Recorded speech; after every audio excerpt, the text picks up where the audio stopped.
What's going on, everyone? Michael Martin here. This is Wake Up Wednesdays. Just this past weekend, we were in Boston for the CPT NA Regional Finals, where over 200 players battled it out on Saturday to get into that NA Regional Final top 8. One man survived all of that, and he had a great losers bracket run, won the preliminary last chance qualifier tournament to get into that CPT NA Regional Finals top 8. Marcus, Cool Kid 93 Redmond, congratulations to him. He had a lengthy run through that losers bracket, playing a lot of Abigail, actually. He did play a little bit of Rashid. Caught up with Wolf Crone in grand finals. 6-1 total between two sets, resetting the bracket 3-1 and then winning the tournament 3-0. Again, a great run. I had a chance to actually catch up with him after that tournament, before he played on Sunday in the regional finals top 8. Arguably the biggest win of his career. Let's check out what he had to say at Red Bull Battlegrounds. All right. The Cool Kid 93. Marcus Redmond. First of all, by the time you guys see this, you'll already know. But congratulations, you won the last chance qualifier at North American Regional Finals to get into Regional Finals, the top 8. Huge win. Congratulations. I guess let's just start with how you feel right now. It's amazing. Like, I don't even really have the perfect words to like put together how I feel. Like, going into this, you know, I always go in like I'm gonna do my best. Lord willing, I win. Yeah. But like, I don't go in saying I'm just about to whoop everybody or something. Yeah. So, you know, when I lost earlier, it was just like, you know, I was mad. I kept telling everybody, I'm like, I'm angry now. It's not the tilt angry, but just like angry that I'm about to channel this and use this towards my momentum. Yeah. And the more matches I was playing in loser side, the more I was feeling good and just like, you know, at first I was thinking like, man, I ain't even finna get on stream. I kept texting my mama, Joy. I'm like, all right, Capcom Fighters, y'all tune in. I think I'm finna get on now. Nope. Still, every match was off stream. Like I say, half of me was like, I think I might not get on stream at all. And then, you know, by the time it got to grand finals, and then I was just winning, everybody going crazy. I'm like, is this really the story that's about to happen right now? Like, making it all the way through losers, and then just winning in the fashion that I did.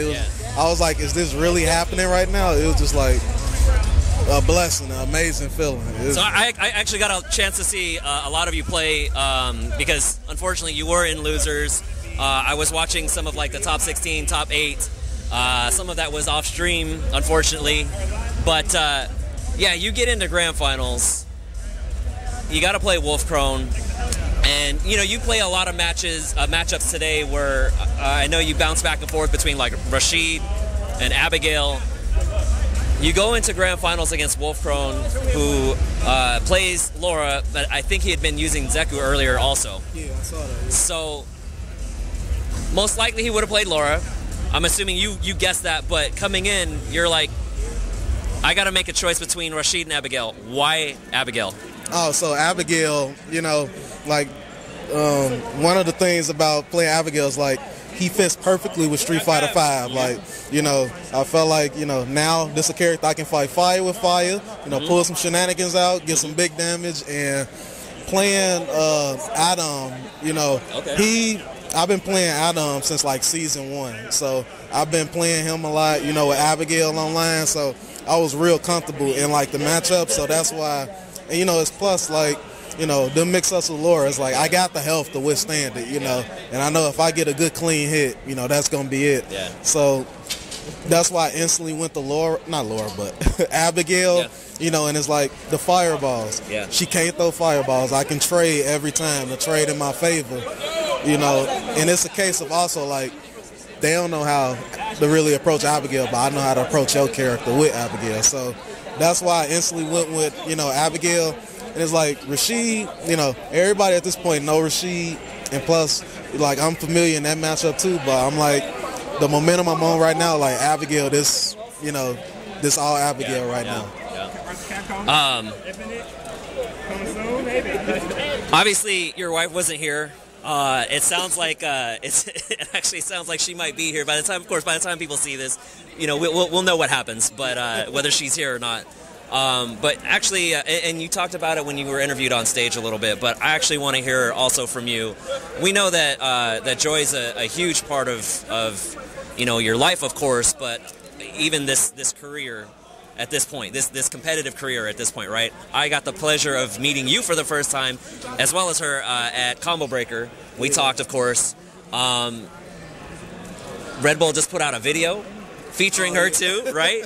So talk to me about, unfortunately she wasn't here today to see this go down.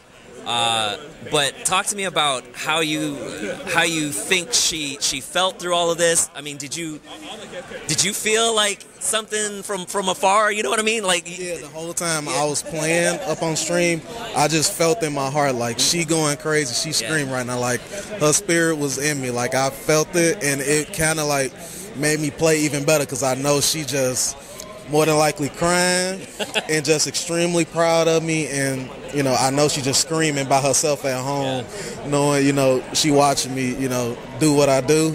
And it's just a blessing. Like, she is extremely supportive. I always tell her, like, if you would have told me not to really pursue this, I would have put up a fuss, but I probably would have ended up not doing it, because I'm going to respect, what my wife, believe in and want me to do.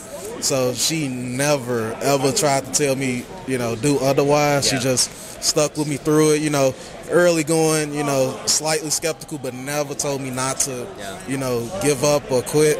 If anything, she gave me them hard talks. I get mad and be like, why would you say that? But it was just really to, kind of push me and make me do better. And every term I do better and better. The talk started going away. Of course she, want me to do better, but the talk stopped, it stopped going away. And I definitely know in this case I ain't gonna have no talk. Well, you might have one depending on the outcome of tomorrow. But real quick,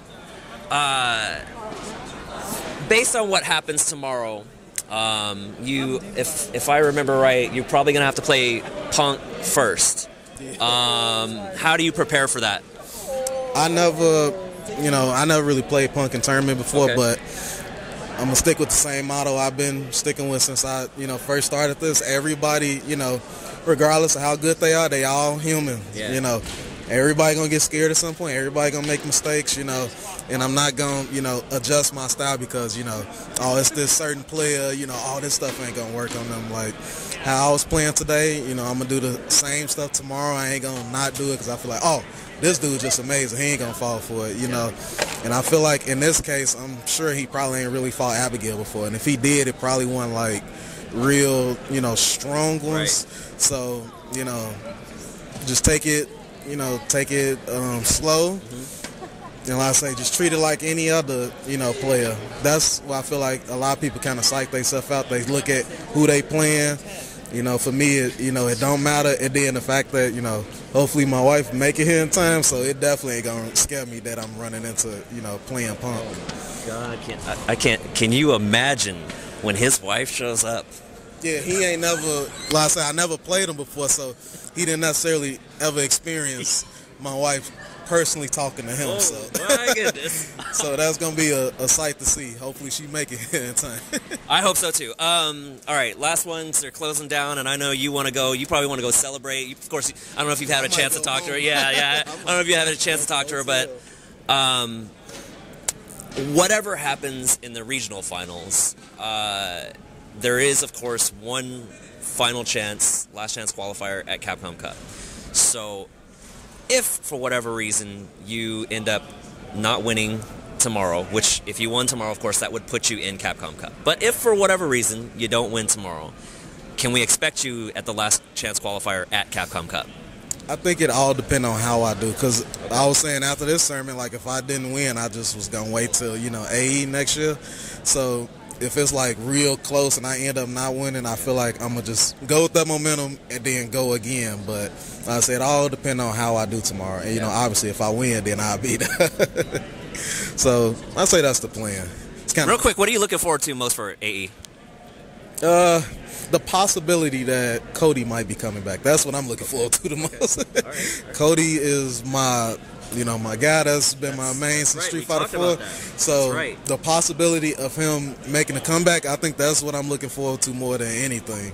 And then I have Cody and, you know, my big guy Abigail and Rashid. That'll be my perfect 3 right there. That'll be it for me. The treacherous trio. Yeah, that'll be it right there. Well, again, congratulations. It's always great to see you. It's always great to talk to you. I mean, like I said, we got to talk at Combo Breaker, and I'm happy we got to do that and meet finally. The whole crowd was behind you. They were screaming. Like, I heard you say, like, you couldn't hear over, like, or you could hear it through, like, your headset, and they were behind you 100%. It was a fantastic match. We finally got to see some really great Abigail play. I guess real quick before we sign off, anything else you want to say? Any last words for the night? As always, you know, my wife, thank you for everything. I love you. You know, my family, my sponsors, and then, you know, everybody that, you know, believe in me, you know, regardless of whether I win or lose. You know, I thank all y'all, and y'all the real MVPs. Cool Kid 93, congrats again. Thank you for taking the time, and good luck on Sunday. Cool Kid had a great run, but ultimately Punk would go on to prove he is the most dominant player in North America in Street Fighter V, winning the regional finals in Boston a year after he took 3rd in Seattle. Punk beat Idom, who had a very strong run in top 8, beating Justin Wong and Smug twice.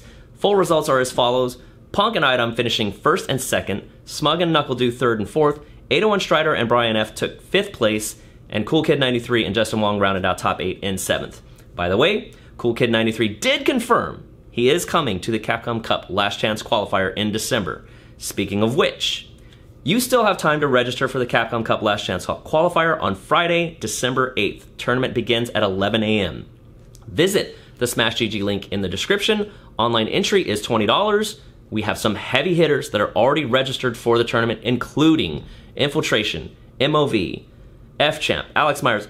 Tons of players are going to show up. This is shaping up to be an incredible tournament before Capcom Cup's Top 32, because of course that is for the final spot in Top 32. By the way, December 9th, that Top 32 action will take place from 11 a.m. to 9 p.m., and the finals will take place at PlayStation Experience beginning at 2 p.m. on December 10th. You can, of course, follow Capcom Fighters on Twitter for all your Capcom Cup and CPT updates. And remember, you can catch all the action if you can't be there live on twitch.tv/CapcomFighters. Thanks for watching Wake Up Wednesdays, and we'll see you next week.